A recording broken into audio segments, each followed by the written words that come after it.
Good morning. I am Dr. Nsenga Burton, and welcome to the Burton Wire / NNPA's Black Press USA live stream.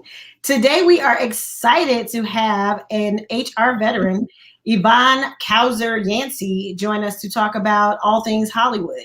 Now, most of the time when people talk about Hollywood, they think about more of the gossip. Today, we're going to be looking at some of the HR human resources implications of people's behaviors, titles, and things of that nature. Just so that you know a little bit about Yvonne, she's an accomplished HR professional with more than 20 years of experience and has worked across various industries, including media industries. And Yvonne currently serves as founder and principal at Ysquare Advisors, a consultancy that equips developing organizations with expert insight and resources to transform their HR function. So without further ado, welcome Yvonne Yancy. Good morning. How are you doing? So happy to be here. Thank you for joining me. I've known Yvonne a little while, since we were 17. But anyway, yes, I have to, in full disclosure, because I am an actual journalist, I do tell everything. So we are very good friends since the age of 17 when we met on a college admissions tour. So, exactly. Been friends ever since. And been friends ever since. That is true. All right, Yvonne. So let's get to it. Let's talk about it. First of all, before we get into the celebrity piece of it, I want for our viewers to understand human resources. Like, what exactly is human resources, and what is the function of a human resources department at a major media organization? I think that's a great question. I think people often think HR or human resources, they just love people. And they just want to hang out and be friends. We're an agent of the company. We're there to recruit and help retain fantastic talent. We're there to help give feedback and development and training. But fundamentally, we're a core of the organization, i.e., we are not necessarily an employee advocate. Right. And so we're an advocate to a certain degree, right? There's a sort of a red line that crosses over. At the end of the day, we represent the company's interests, but it's important for the people who typically make the company special. Like the difference between company A and company B are the people. So the goal is to identify the talent that fits, that can thrive in that space, and then help them grow and develop, which intrinsically helps the company grow and develop. So think of HR as the engine inside the organization that helps make sure that people are a key factor and they're able to deliver on the expectation and their own growth. It's mutually beneficial. And sometimes there'll be places that, it's not really great for you or not really great for the company. And so our goal is to find that mix and create that platform. But in compliance terms, we're an agent of the company, which means when you come share your life story with me, it's not really private. I represent the view of management. Now, I want management to operate appropriately. But I am, in fact, management. And that's where people get confused, I think. They think that we're here for picnics and anniversary gifts and to give you advocacy. And really, we're management. Right. Absolutely. Okay, so when we think about HR at media companies, do they function differently? Because I know that with celebrities, there's a lot of people, like they have teams. Right. So they have, their talent managers, they have their agents, they have their bookers, they have all of these folks who are around them. Does all of that go through HR in the corporations, or are they separate entities? How does that work? It depends on the entity, but in broad strokes, HR is still HR, right? So if you have a contract at a media company, someone in the human resources function has access to that contract as a part of that process. They might go through a legal mediary, they might go through your agents to negotiate that contract, but you're still actively an employee of the organization or in some contractual relationship. And so you still have access and protections from the HR department. And so, for example, at the media company that I work with, we had lots of on-air talent. There's a whole on-air talent process that's different from the process for the camera operator or different from the process for the broadcast engineer. You make sure you can see the on-air talent. But at the end of the day, I still was the HR person for that organization and that group of people. The difference is the intermediary you go through and the process you might use to escalate, but HR is still involved. Okay. All right. Awesome. So when we are looking at these talented folks, particularly celebrities who work in the realm of entertainment, and when we are looking at these people, we're not really thinking about them as employees of a larger system or corporation, but in fact they are. So what are some of the things, like, for example, like right now, there are like people picketing outside of CDC because they agree with what, rapper Nicki Minaj said about the virus or the vaccine rather. For people who don't know what we're talking about, Nicki Minaj, who is an award-winning rapper, tweeted that her cousin had some adverse side effects from her cousin's friend. Her cousin's friend, I'm sorry, had some adverse side effects. Thank you for the correction. Had some adverse side effects from taking the vaccine, and that she needs to learn more about it. And because of that, she had not taken the vaccine, and she was not invited or uninvited, I don't know what the term would be, to the Met Gala, which is one of the biggest ticketed events in the world. Right. So her coming out with that, there was a lot of backlash. There was a lot of anger. There were a lot of people who took to social media, their whole op-eds, their thought pieces, all of that. And then you have this other part of her people, her group coming to support, her fan group coming to support her. Right. Does any of that resonate or have anything to do with the corporations which pay her? It does, in a different way from being an employee. She's contractually obligated, I'm sure, for brands as spokesperson. Mm-hmm. She has a contract with her record label for the music she puts out. And in theory, they want all those products to sell. Mm-hmm. And the commentary that she is making could impact those sales. I'm sure there's someone who's going to go buy it now because they believe the same thing she's espoused. But there are also people who are going to not buy it. Mm-hmm. So the question is, which group is larger? And what's that impact? So I'm certain, most contracts have clauses around respectability and around being appropriate and behavior, et cetera. There are different language around that. But the bottom line is, please act right. So the question is, has she complied with that clause or not? And so I'm certain that the brands and her team around her are actively working to manage that. Because when you have these platforms, if she was someone who was politically outspoken on a host of issues, it could have been received in a different way. But she hasn't been particularly political at any point in time. Right. So this feels left field, one. It's outside of what people signed up for her contractually obligated brand, et cetera, experience. And it's just factually incorrect. So I'm confident there's a whole squad of people who are involved in trying to pull this back a little bit. But that's not the path she's taken. Now, she could pick up new brand experiences. She's become a face on Fox News, which is a whole other audience, I think, for Nicki Minaj in this context. So perhaps she'll become a My Pillow, spokesperson. But in the interim, she's got to think about the larger picture. But so she operates as a contract employee, but contract employees impact you negatively too. Right. And so those entities will figure out how to operate accordingly. Okay, got you. So when you say contract employee and at-will employment, can you discuss that for our folks? Because I think, especially as it relates to COVID, because I think a lot of these issues were kind of just, I think people thought they understood them, right? Or, they just, he's an at-will. That state's an at-will employer. That state's a whatever.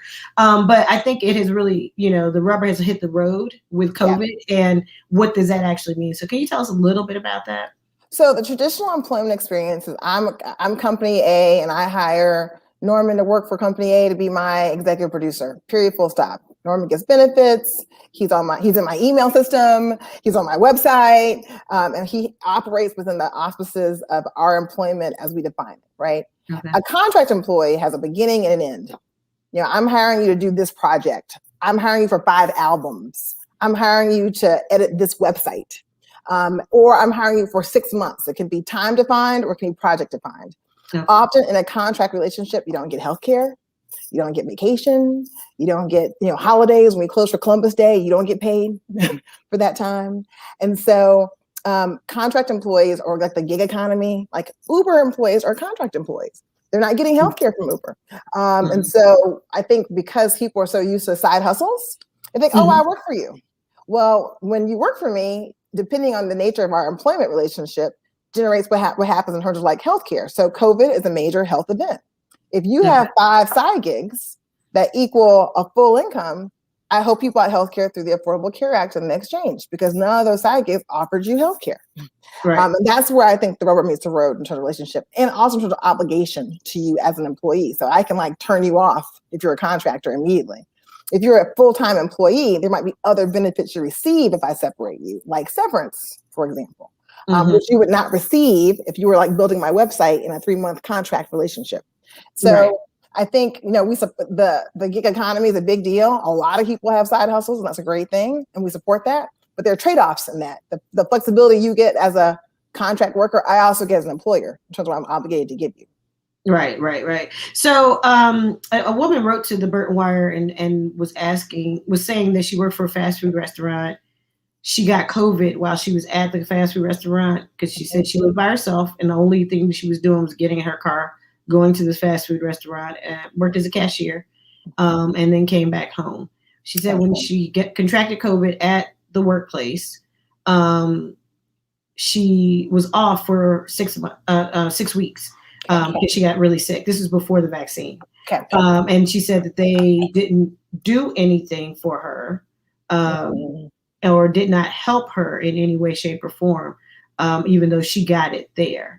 So my question to you is, if you contract a potentially fatal disease at a place where you are a full-time employee, do you have any type of resources, or do they owe you any type of resources? So the answer is mixed, because how employers define full-time varies from employer to employer. It's typically based on the number of hours worked in a pay cycle in terms of your status. Full-time employment in broad strokes, you earn sick time or paid time off when you have an illness, which in theory she should have received if she was in fact a full-time with benefits employee. It's possible to be a part-time employee who's not benefit eligible. Gotcha. Which would have generated her not receiving paid time. Yeah. One of the CARES Acts that passed provided or mandated that employers pay sick time in the event of COVID. And so there are employers who may not have paid sick time before who did because you had COVID. That expired at the end of December 2020. That's not the case now. So depending on the time or when she went through COVID, she would have had potentially a different payment experience. Okay. A lot of employers, in response to the Affordable Care Act, reduced many people, particularly in like service industries like fast food, retail, et cetera, under 35 hours, which is the requirement that triggers mandatory offering of benefits by federal law. So I suspect she might be full-time, but she may not have been full-time with benefits. Yeah. She may have triggered that. So she would get health care through a different vehicle. But what she was looking for, I suspect, was like, are you okay? Here's some sick time. What do you need? How can we help you come back to work? That's really operational. And it's a leadership decision, right? And so I work for an employer, and I have people who have had COVID. We send them notes. We want to know how they're doing. Empathy is not in the benefit handbook, right? You have to have that as a leader, as a management organization. But in terms of expectations, it's really driven on, are you really benefit eligible or not?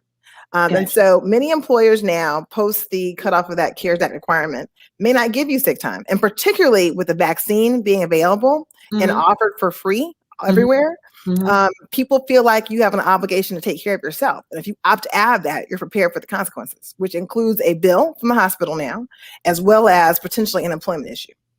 Okay. All right, cool. So when we think about these companies, and we think about COVID, and we think about what the expectations are when you are working, can we talk a little bit, and we can go back to the kind of Hollywood space again? There were measures that were put into place, COVID measures that were put into place by the different unions, by the different companies, and all of that. How does that come about? Is that originated by HR, or is that something that, employees say, we need this, and then they get it? Like, how does that work? It's a little bit of both. I mean, I think ultimately organizations have spent the last, 15 months and counting trying to figure out how to still be productive, right? How to operate. And many employers have taken guidance from the CDC or their various state health agencies on how do you create a safe environment. As the employer, you're required to create a safe environment. Right. So many people are working remotely. They created new technology policies so you can have a laptop at home and, a shin guard or what you need for your wrist, you don't get carpal tunnel. Yes. They've created this whole work from home experience. Other people who could not do work from home experiences created a whole other spacing and layout so you could come into the office and interact with 6-foot distance and clear screens. Yes. I went to buy something the other day and it was 18 booths in a row to check out. So they created ways for you still to be operational. And they did that because employers are mandated by most states and federal law to create safe work environments. So I can't just say, please come here and get hurt and it's going to work out. There's statutes around that. Now, employees also said, I won't work for you if it's not safe. So people would not come to work if they did not feel comfortable in that workplace. Right. And so that's why they give you free masks. That's why they have hand sanitizer. All those things take place. HR should be helpful in designing that process, depending on the industry. There's typically a safety coordinator or a safety professional involved in designing that process. Like Delta Airlines is a chief health officer, for example, who's designing that process. So it's going to vary from industry to industry, but typically there's a compelling reason, right? Is to operate and to make money and to stay in business. Okay. And how can we do that in a safe way that people will actually work in? And employees will share their feedback through employee surveys. Employees have been very verbal in the last 15 months, what they want and they don't want. And they've done that, actually out loud and then with their feet by actually not coming to work. So there have been a couple little mini strikes by non-union people who were like, I'm not teaching that class. I'm not doing that. And then employers have been responsive. So in the best case scenario, you're proactive, you've been thoughtful, you've engaged your people and said, what would you like to see at work? And then you give them that. In the worst case scenario, you have a process you put in place and the people refuse to cooperate. The outcome is the same, which is you will shift to be able to operate. Right. Absolutely. Okay. So I just want to welcome some of our guests. Hi, Michelle Madison. Hi, Beverly Burton. I have no idea who that is. Hey, Mom, who are watching us. If you have questions, now's the time. Yvonne is very expensive. It has always been expensive from the day I met her when I was 17 years old. So if you can get this information for free between now and the end of this show, you might want to ask some questions. So go over into the comment section and type in some questions and we're happy to take them. But right now, Yvonne and I actually love media companies. That's my area of expertise, intersectionality in media industries, entertainment industry. So we love talking about this stuff all the time. And so we talk about that kind of HR component, which is how we came up with the concept for the show. So let's get back to these, the celebrity piece. All right. So Marilyn Manson. Yeah. And we're going to talk about some Black people too. Don't worry. Yeah, because we're talking about Marilyn Manson. We got to talk about Britney Spears. Yeah. And Yvonne is a huge fan. She has even gone to concerts. I refuse to go, but she went without me. Don't hate. It was fabulous. I heard. So we're going to talk about a bunch of people. We are going to talk about some Black folks, but I want to talk about people who are kind of like at the top of the news cycle right now.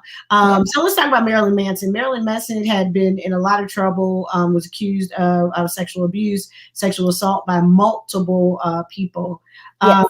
And one of his cases was just dismissed against him, I think, yesterday. Yep. Can you tell us, like, how does that kind of, and we've had other people like Johnny Depp has said that the allegations of abuse from his ex-wife have caused companies not to hire him, directors not to want to work with him. People have pulled out or canceled contracts with him. He's lost all of his endorsements, things of that nature. But when we talk about Marilyn Manson, whose brand is a little bit different than I would say a Johnny Depp, I don't know if that was necessarily going to negatively impact it other than with woke folks, right? So, how does that, when you are accused of something like sexual abuse, sexual assault, like an R. Kelly or somebody like that, how does that impact?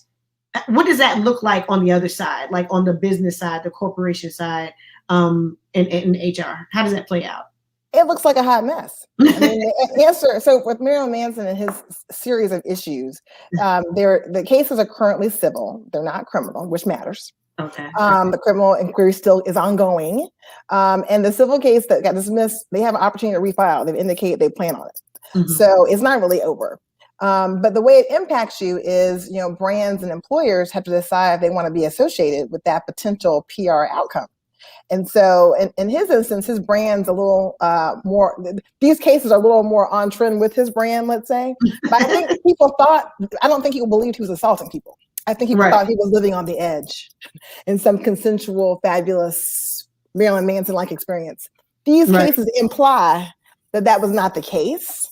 And I'm certain that was not how many of his fans perceived him. Certainly the brands attached to him do not want to find themselves in a criminal complaint as examples of partners that he shares. In this day of social media and in this day of, I don't want to say woke culture or cancel culture, but the reality is there are consequences that are different today than there were 10 years ago, or really 2 years ago.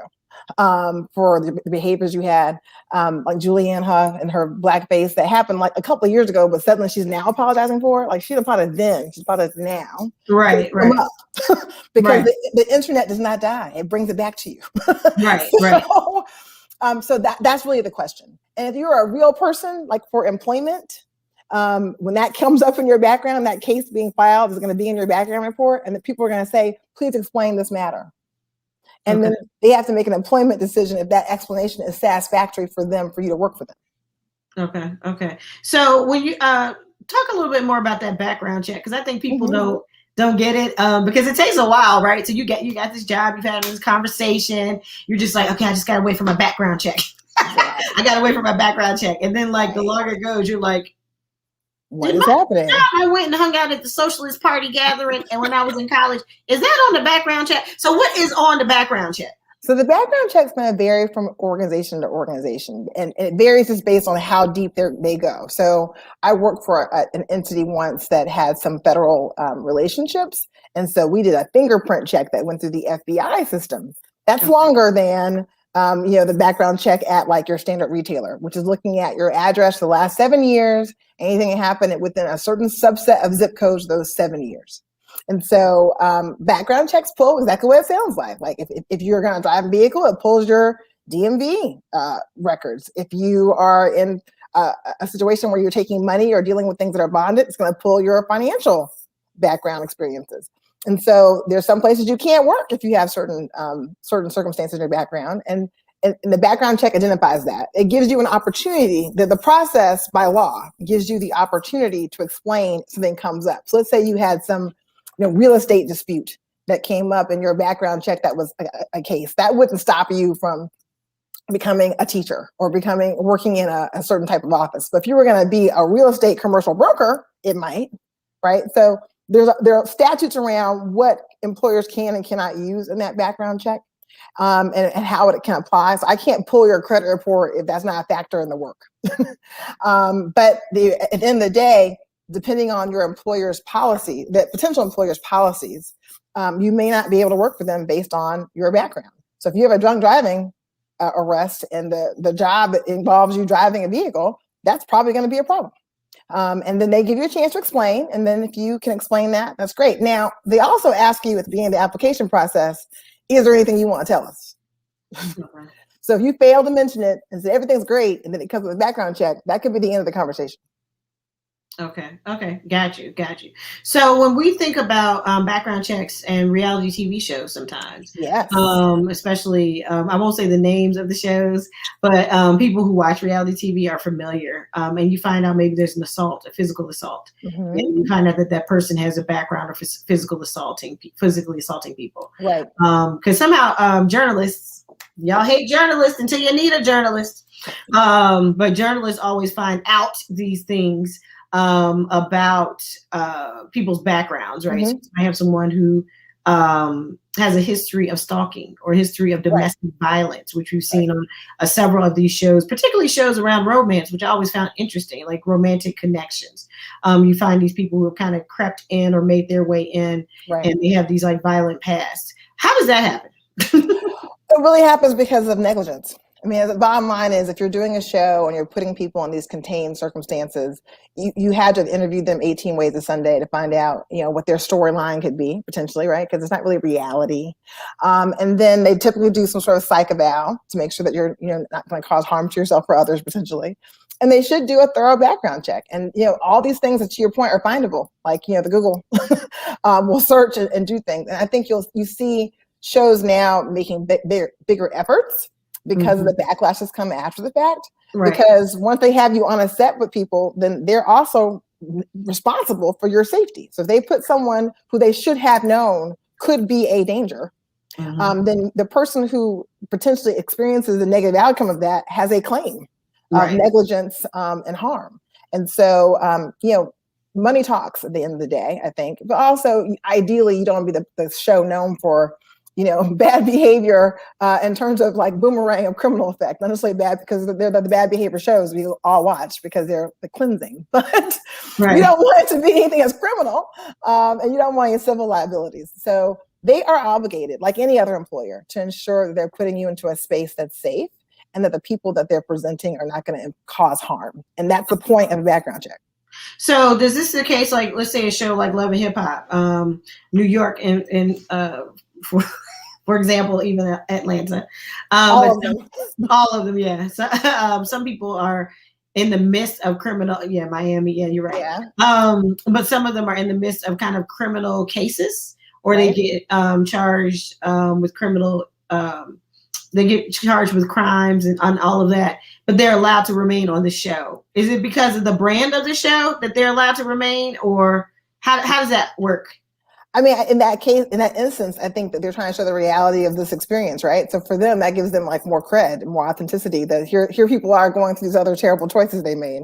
But they also are known choices, and they've become a part of the storyline. I think the problem comes in, especially on these dating shows, where all of a sudden it's like, oh, but they assaulted their last 3 partners. Well, that's not the brand of that show. Right, the brand of the show was like finding love, not finding abuse. So, I think it's going to vary based on that. You look at the housewife franchises, and now they have a series of potential criminal issues happening that they're discussing publicly. Right. That's a part of that experience of the show. But there have been legal experiences that were not discussed in those shows because it was in fact not a part of the brand of that show. So I think it's going to come down to what the reality intent actually is. Okay. So Michelle Madison has a question. It's said that R. Kelly's victims and their families were paid very well. Where did his money come from, if this is true? Something's going crazy. Our credits are going crazy. I don't know if you can see the question, but I'll read it again. It said that R. Kelly's victims and their families were paid very well. Where did his money come from, if this is true? Well, R. Kelly is a super successful music producer, writer, and performer. So R. Kelly has made money 3 or 4 different ways on the same songs. So he had income. So he certainly had the capacity to pay people effectively around him, which, as the case unwinds in court, appears to be the suggested case, that people were willing to take his resources in exchange for ignoring his behaviors. So he got paid by his record label and by the various labels and contracts that paid him for work he did with other artists and the production and the writing he did with other artists. Right. And also, I think people don't understand because they're like, oh, mute R. Kelly, cancel R. Kelly. But he worked with so many people. So he worked with an ordinary people. So he might mute like his music where he's singing, but there are a whole lot of other artists that fall into R. Kelly like bucket of work, right? He's still going to get paid when they play every one of those songs. Right. Exactly. Okay. So when we think about celebrity and we think about entertainment and we think about the management of people, can you talk a little bit about the Me Too movement? Let's talk about the Me Too movement because Sharon Stone is on our list. She has a memoir out. Gabrielle Union also has a memoir that's coming out. Her second book. The first one was great. This one totally it is wonderful. And if you want to read about them, Vanity Fair has an excerpt from Sharon Stone's book, and I can't remember who had the excerpt from. Was it Essence? Who had Gabrielle's? I think Essence.com has the excerpt from Gabrielle's book that's coming out. But in the case of Sharon Stone, in this particular instance, and Sharon Stone talked about being hired as an actress and then being pressured. That was the language she used. Pressured by directors, agents, people in power to actually have sex with her co-stars, so that she had better chemistry on during the filming. Which sounds crazy. Okay. It's crazy now, post Me Too, but let's be honest, it was crazy before Me Too. It's crazy to say to someone, hey, welcome to your job, have sex with him. That's not what anyone signed up for unless it's that kind of shoot, right? Right. Or if you're a sex worker. Like if you're a sex worker. But that wasn't the contract. So, post Me Too, there's been so much conversation around what do you do when you're at work and something happens? All in entertainment, all the unions have a process for how you file a harassment complaint or a sexual harassment complaint. The actual entities that employ you have a process. I mean, ultimately, the bottom line is you have to go speak. You have to tell someone in power who has the ability to influence your situation, what's happening. The challenge for Sharon Stone and for a lot of people in the real world is that the person who's directing you is the person causing the harassment. Right. A la Harvey Weinstein and lots of other examples that have come out in the post-Me Too era. And so, Sharon Stone's ability to opt out of that was about her saying no, which is always, an option, let's be honest. But also, her ability to keep that job hinged on the people who were directing her taking the no. Mm-hmm. And that's by definition a power situation, and that's by definition a sexual harassment complaint. She could have made a complaint and been successful in a court of law. But then there's the practical, how does she get through this contract and this job? Right. And so I think the challenge that we hear about so often is, what happens post making the complaint. Do you get to keep the job? Do they change the behavior of the people on set? What happened to the other people on set? Often people who make inappropriate requests don't do it with a singular person. They do it with people, plural. And so, what kind of environment was that space? And there are lots of examples in entertainment, from Gabby Union with America's Got Talent to some of the Marvel films around what happened after I made a complaint. And was I able to keep my job and engage and do the job that you contracted me to do? So the Sharon Stone situation is obviously crazy. And I think it's a reflection of how far we've come in the last several years in terms of our willingness to tolerate and hear these kind of requests. I want to believe in the post-Me Too moment and the post-social media moment, because there wasn't Twitter when this happened with Sharon Stone. The ability to put information out differently has changed the timeline people have to respond to things, right? Because you can get on your own platform and say what happened to you, as opposed to waiting for some machine to push it out for you 10 years ago or 15 years ago. Companies understand the financial impact of that. So if Sharon Stone was Sharon Stone now, and she came out with that commentary, there would have been a very different reaction to it than what would have happened 15 years ago. So she managed it discreetly in that process. Today, she could manage it in a very public way, still keep her job and sell more tickets. Right. So I think it's just a reflection of how far we've come, which is a great thing. Okay. All right. So as we talk about sexual harassment and entities, let's switch over really quickly to government. Because when you were talking about Sharon Stone, I immediately, and you're talking about way back when, when Basic Instinct came out, which was like 92 or something like that. Ago. Right. I thought about former Governor Cuomo, right? And I know that you've worked in government for about nearly a decade, but how does that work? How is it that some governors can do, how is it that some politicians who are actually employed by governments can do insane things to whole groups of people, while others are made to step down because of those very same accusations? How does that work? Someone has to be willing to speak out. I mean, it's like in any other power structure, whether it's government, whether it's a corporation, whether it's a movie set, no matter what the structure is, the person who is allegedly harassing or behaving in these terribly inappropriate in the workplace ways does those things. And because they're viewed as so powerful, or people are so fearful of them, there can be a whole entity to protect them, right? It changes based on people's willingness to speak out.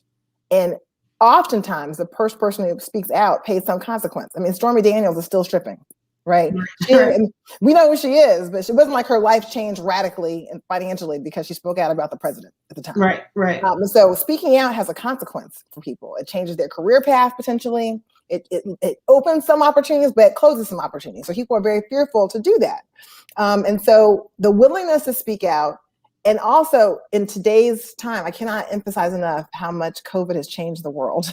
People have the time and energy to think about you and to go on Twitter or whatever platform to talk about, what happened to them, or to share what they experienced in a way that they don't feel as though they have any negative outcome, right? I think this reset around what I want in my life has also given people freedom to speak that really didn't exist 5 years ago, 3 years ago. And people's willingness to hear it, I think, has also shifted. And so the tolerance around bad behavior, I can remember, starting my career in a corporate environment in the mid 90s, and people's attitudes to, a person who you might work for asking you out on a date is different now. than it was then. Then it was like, oh, well, just tell them no, and they'll be fine. Now I might get a 9-paragraph email from someone telling me what happened, or they might go on Facebook Live while it's happening. Right. They don't believe that I'll believe you. It's not captured on tape somehow. So that's how it's allowed to happen. The power structures can only be shifted if people are willing to push back against them. And when that happens, when the pushback happens, then it's incumbent upon other people to support that work. And in the Cuomo incident, he actually asked for this investigation. He said he wanted Letitia James, the AG, to do it. He got what he asked for. Maybe he didn't expect the outcome to come this way. I suspect he did not. But she did a real investigation, and she put it all in writing and said, good luck with that. And that's how things should happen. People should be able to say, this happened to me. It's terrible. Some legitimate, neutral person should be able to come in. Option is HR, but option is a third-party law firm is hired because of potential litigation. They should come in and say, hey, what happened here? Come to a conclusion, and then make decisions for the employer and for the employee. And then there are always civil options. At the end of the day, there's always a financial potential outcome. There will be litigation from these Cuomo resignation environments, et cetera, that the state will write a check for this at some point. And he might write a check for it, but there'll absolutely be a civil case that comes from it. And potentially a criminal case based on the behavior that was outlined. Everything that's inappropriate at work is not a crime, but it could be a civil penalty. And certainly there are expectations around the workplace. Yeah. And people are obligated to create those environments. And once they know that environment is not the case, so once you tell the HR person, agent of the company, once you tell a manager, someone who has some supervisory responsibility, the clock sort of starts on how much money we have to pay you, like what the potential damages could be. So the longer you hold that information, that's why you hear about these really big settlements. It's like, you should have known, or you did know, and you didn't do anything about it. That's where the settlements come from. Okay. So what about this particular, because, when I think about celebrity and politicians and things of that nature, I mean, even the term casting couch comes from the turn of the last century, right? And casting couch is a term, for those who don't know, that describes what was expected of actresses who were interested in getting into a film. So they either were expected to have sex with someone, to give sexual favors, to be, allow themselves to be treated in sexualized ways in order to get the audition, not necessarily the job, but the opportunity.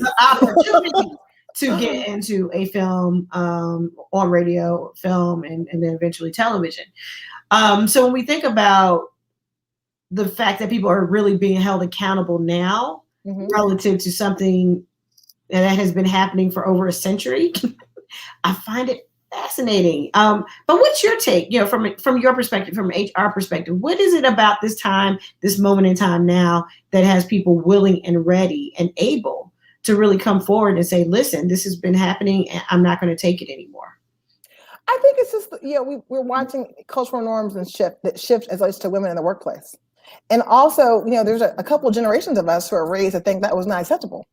Right. And so, my mother tells a story about her first teaching job and her boss chasing her around the office, trying to, have a little touchy-feely moment, and essentially threatening to kill him, or threatening my grandfather to kill him. The point is, that is not likely to happen at an institution today without a different consequence. They had a frank conversation, and then she worked there for a couple more years for that person. Today, she would have a different vehicle to raise that concern, and there would be some responsiveness to it.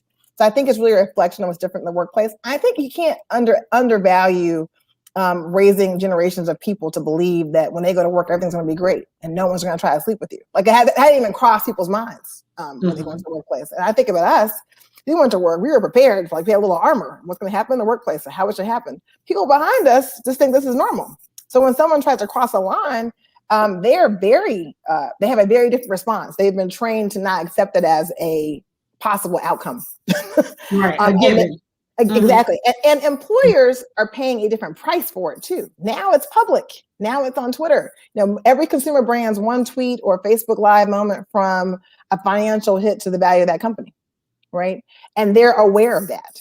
And so they try to operate differently because of it. Because one, it's the right thing to do, but also it's the right thing to do if they want to be in business. Mm-hmm, mm-hmm. Shay Shay Taylor Evans says, "Hi Shay Shay. I agree that cultural norms have shifted in the workplace, but there is still fear of negative impacts associated with reporting inappropriate conduct. How do we deal with that? Like, how do we get around that? That's a great statement, Shay Shay, and that leads to this question: how do we get people away from being afraid of reporting?" I think one, it's a great point, and it's 100% real.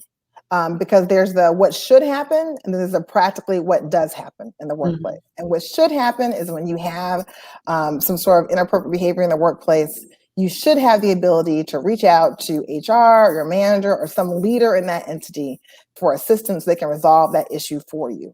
The question is, after that happens, do you suffer a negative outcome? And sometimes practically the answer is yes, and that's wrong. And it's typically also not legal, which is why people have retaliation claims and are able to seek regress in a court based on that. But the reality is that the structure and the company you work for may not have the professional capacity or ability to then treat you in an effective way afterwards. People have to be willing to kind of go the mat for you, right? And to create those environments. And so what changes that is pressure. What changes that is bad PR. What changes that is, working for a company or an organization that has the same moral compass you have, right? Mm-hmm. And I think we all can think of a place where we worked once. We thought, I'm not sure I really support that.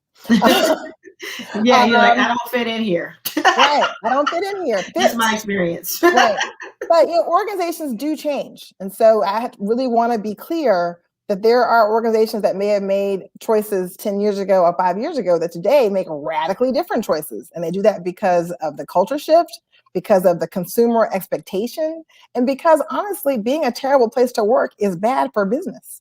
Right. There are really negative outcomes for that. And there are lots of examples of organizations that may have had leaders who were not effective or who were really negative, and their organization imploded.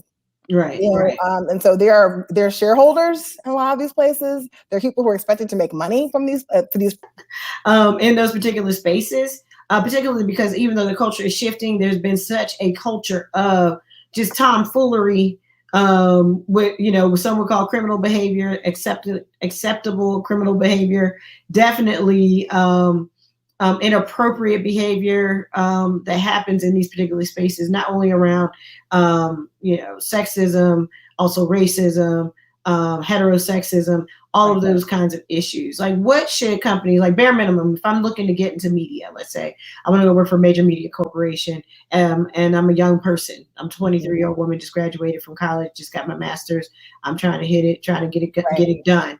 What should they be looking for in their companies? You're really looking for places that can articulate that they live the values they say they have. So you want to talk to people to say, gosh, what's your experience been like here? Honestly, there are lots of online platforms. Glassdoor is a big platform where people are able to anonymously review their employer. And they'll say, this is why I love about them. This is why I hate about them. Now, in truth, people who are upset are more likely to opine. Than people who are really happy. So everyone who's happy is not like, let me tell you how happy I am on Glassdoor. But there are lots of vehicles you can use. And I find people will tell you the truth about organizations. Often in the interview process, they'll tell you the truth. You say, gosh, what's your experience been here? What do you like best? What do you like least? Have you been able to have the career growth you talk about? Are there examples of people who look like you or have your background who are on the path you want to be on? And so I think those are the kind of questions you can ask people, and that's the kind of research you can do. And then I would say to people strongly, every employer is not a lifetime commitment. So it's a two-way street. You're getting something from that employer, and they're getting something from you. So it's okay if you sign up for something for a couple of years because you want to get a certain kind of production experience or a certain kind of creative experience, and then you move on to the next part of your journey. So when you're assessing the employer, think of it in terms of what it means for you and your growth, and can they give that to you, and are you okay with the trade-offs of what they have to offer? But there's lots of publicly available information about employers, and I find LinkedIn and these networking sources, you can figure out people you know someone who knows someone.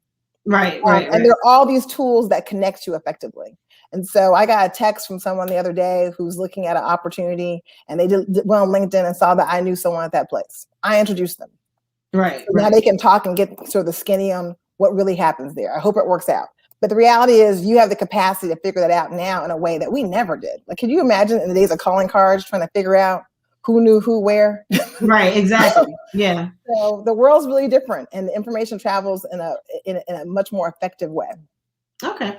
All right. So one of the people, thank you. That was a great answer. And a great question. One of the people, oh, I was complimenting myself. I was thinking about Shakespeare's question, but I mean, I am pretty good at this, so I'll take my compliment to myself. Yes, you are.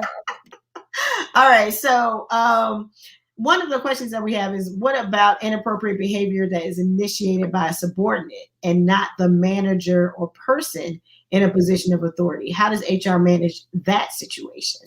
Same rules apply. It's just a different statute in the EEOC code. But at the end of the day, no one came to work to go have sex with you. No one. And so if someone's inappropriate, regardless of their level, the impact is the same in terms of the workplace potentially not being safe.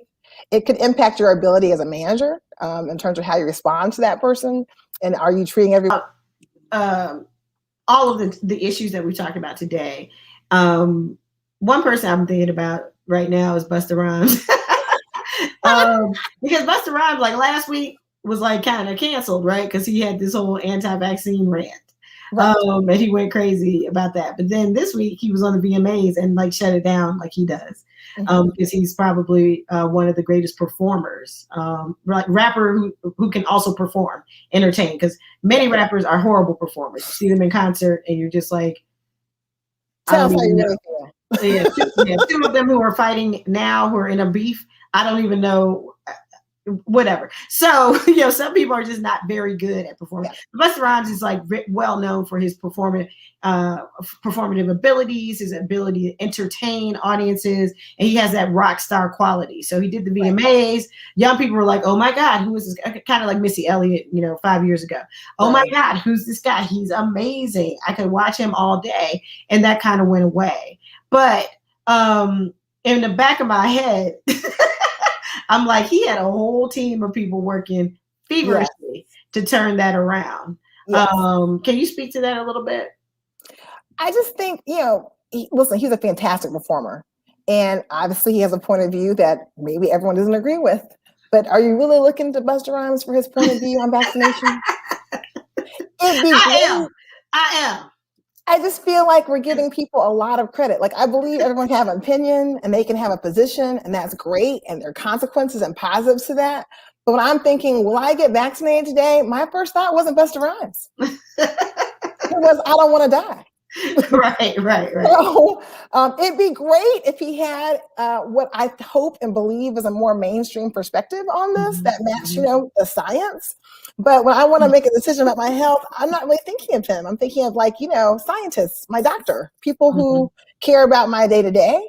And I think he had a whole squad of people who were like, please don't cancel the VMA performance. So people can see how great he is, because he's phenomenal. Like, I love him, but I don't really look to him, and I want to encourage others not to look to him for guidance on how to handle their vaccine or mask wearing experience in places. And so I think we give people a lot of credit when they're successful in one space, but that translates across multiple platforms. And that's just not the deal. Like, I had a gentleman who did some plumbing work for me, and I asked him a question about a light. He's like, I'm not an electrician. I was like, good point. You're not. Thank you. Busta Rhymes is not a scientist. He's not here to give you guidance on like when you should get your health check. Right. So I'm not prepared to cancel necessarily, but he's not a resource for that. And I think sometimes when people are famous, we look to them for other sort of life guidance. And that's not really their lane. They might have a point of view, but it might not be helpful to you. Right. So let's talk about this cancel culture. Now, people who are listening, we have 10 minutes left. I done told you can't afford this child. Her fees are ridiculous. It's manageable. So we got her for 10 more minutes. You can ask whatever question you want to ask for free. Right. So I encourage you to send questions. If not, we're just going to keep doing what we always do, just talking about what we talk about. All right, but cancel culture. So, before another question comes in, cancel culture. Yeah. Can you talk a little bit about cancel culture and how that has shifted how HR is done at major corporations in general and media companies specifically? I think it comes down to the impact on the bottom line. And no one likes that answer because it feels so cold, but it's real. It really comes down to what the actions mean for the financial capacity of that organization. And also, can it be a productive place to be? Can you hire other talented people? Will they work for you? Do you want to wear that company shirt and not be embarrassed? Right. And that's what it comes. And also, is it consistent with your values? So WeWork is a big co-working space. They had an issue around their CEO. Lots of money has been spent. They're trying to rebrand, but it was in direct conflict with what they espouse to be as an organization. That causes other talented people to quit you. That's hard to be functional if you can't get people to work for you. So I think the cancel culture piece and the impact of social media and messaging and being authentic in this sort of post Me Too, post George Floyd, post all these sort of major milestone events has really changed how consumers view things, how employees and potential candidates view things, and then how investors view things. And that's what it really comes down to. And listen, no one's canceled forever. If you're canceled, if you think you're canceled, but you're tweeting and people are reporting on you, that's not canceled. That's just people telling you how they feel, responding to your point of view. So I think we use canceled in a really broad way. A lot of people who claim cancellation seem to have pretty big platforms. Right. I think it's more crisis communication, right? So there's crisis communication, and then there's canceling. And some things are just worth canceling. So when I think about canceling, like crisis communication for me was Busta. Right. I was like, yes, put your hands. You had an outburst, and now we're in this different place. Right. That's performance. That's but cancel is the baby. Yes. Right? But like you can't come on this show. Right. So with the baby, I mean, and the baby did a lot of stuff. You have to Google it. Like, it's a lot of stuff. If you don't know who he is. Well, it's also crisis communication gone wrong, right? Because he made some really, at best, offensive, at worst, horrific commentary on a host of people and entities that buy his records in theory. Right. And then he apologized and said, "Oh, I'm just not informed. You know, I'm just this young man looking for guidance and counsel, blah, blah, blah." And then he doubled down on the bad comments like next day. That's not really apologies. I think they were trying to have a crisis communication. But he was like, "Never mind. I said what I said." And then people were like, "Okay, thank you for coming. Like, let me terminate this contract that has a clause that says when you say what you said, if I don't like it, I can cancel you." Right. So he's suffering the financial consequences of that, which has led to, perpetual conversation about, youth and what really is young and what his positions really are. I think he's still like in the abyss on that. Being on a stage with Kanye West and Marilyn Manson did not change the fact that he's in the abyss. Right. Exactly. So, and I found it fascinating that, well, not really, that Kanye would invite both of them on, and it's not been canceled. Very on brand. Yeah. The fact that he has not been canceled, Kanye is very much a Teflon Don in that way. Just seems to be able to do whatever and just keep moving. He's still coming to the cookout. He's still, but I think some people are working on a trade. We're working on a trade. Stay tuned. Okay, so I think the final thing or question that we'll talk, the final question for you is, what, in terms of social media, because really a lot of this boils down to the impact that social media has had on the media landscape. What should people absolutely not be doing? And this is beyond celebrities, because celebrities get in trouble a lot, right? Some celebrities, they're not even on it. They're paying someone else to handle their social media for them, and with good reason. But what should people absolutely not be doing on social media in order to preserve their employment by another? I'm not saying if you're self-employed. I'm saying if you work for someone else, you're getting your check and your benefits from someone else. Your livelihood is tied to your continued connection to this employment entity. What should people be doing in order to stay employed? It's sort of a loaded question because it's going to vary. There's actually been a push within human resources, sort of the function, the space lately around, should we really be looking at your social media? Does it really matter if you're going to be the accountant, what you post? And so I would say you want to post things and engage in a way that's authentic to you. That if someone asks you in your office, about your posting or your belief, that you're comfortable answering it. So the old adage of, do you want it on a billboard? Do you want your mom to know about it? Don't put it in email, right? That still applies for your social media activities.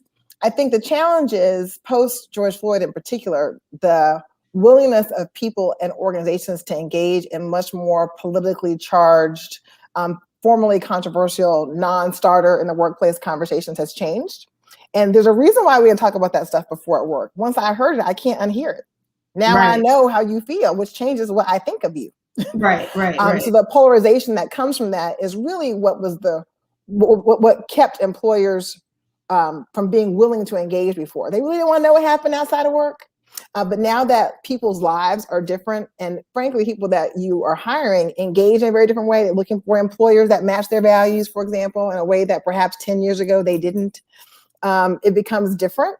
And so I would say to you, be authentic about who you are, but also understand that authenticity could have consequences. Mm-hmm. So if you're espousing particularly extreme views in any category, there could be an employer who thinks, I don't really want to respond to a tweet from a customer about why I employ you. So when you see those terrible Karen videos, or people who behave badly and they say, who do they work for? Twitter, go to work. And so then they start tweeting the employer, right? They start tweeting the employer, like, why does this person work for you? The employer does not, no one wants to spend time on that. No one. There's no employer who's like, oh yes, I will defend you, mid-level person doing those things, or high-level person. No one. So be consistent, and then frankly, be private. Don't put everything you need to say on a website. I've had some commentary moments and I have stopped myself, like, delete. That's really my point. Do I need to tell everybody? No, I don't. And so you have to realize there's a consequence to all of these actions. And sometimes it can be really positive. Sometimes what you're espousing is also very consistent with the employer.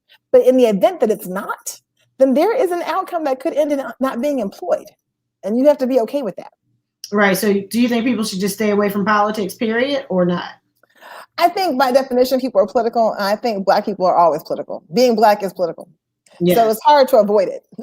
I think you have to decide how much of yourself you want to share in the workplace. There is a whole movement around bring your authentic self to work. I would counter that and say, do you really want to hear your coworkers' authentic selves? I don't. And maybe that's a terrible HR lady thing to say. But I've worked lots of places. I'm mid-career. I don't need to know everything about everybody around me. And I don't want to tell them everything about me. And so I think you need to bring your filtered professional self to work. Yes, I don't want you to be uncomfortable. I don't want you to be in a space where you feel like I can't really deliver on what I have to do here. But conversely, is there really any place that you know all of your business that's not your mama? Right. I don't think there is. Right. Exactly. So I would advocate you thinking about that and the authenticity of you. All right. Well, thank you. Yvonne Yancy doing what she does, breaking it down about all things HR. Join us next week. I'm hoping to have another guest who's remaining a secret right now, but that guest just won an Emmy Award for a documentary that actually I was featured in, but we won't talk about that. So join me next week, same time, same place, and have a great weekend. Wear your mask, wash your hands, socially distance, That's right, and stay away from me. Thank you. Have a great day. Bye.